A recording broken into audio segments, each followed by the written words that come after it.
Hey everybody, today I'm making snowball cookies, also known as Mexican wedding cakes. To get started, you'll need to take 2 sticks of butter that have been softened at room temperature.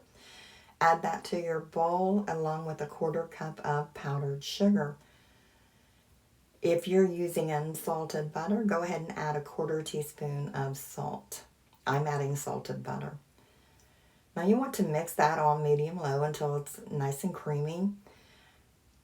After you do that, go ahead and add 2/3 cups of pecans or whatever nuts you're using. Make sure they're finely chopped. Add a teaspoon of vanilla extract. And you'll want to add 2 cups of all-purpose flour. Mix that well till it's all combined and creamy. That'll take 2 or 3 minutes. After you get that done,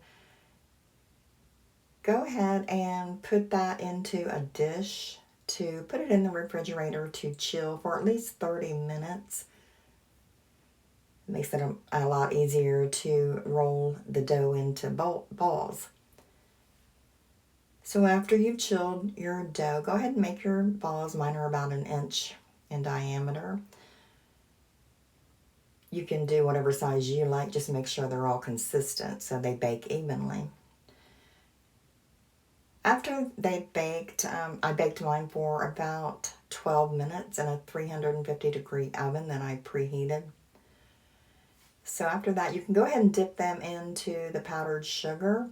Now they'll still be warm, so the powdered sugar will absorb into the cookie, making it sort of like an icing. So then after they have completely cooled, I just go ahead and take a strainer and sprinkle powdered sugar over them once again. Then you're done. Just put those on a serving plate and they're ready. Give these a try and enjoy.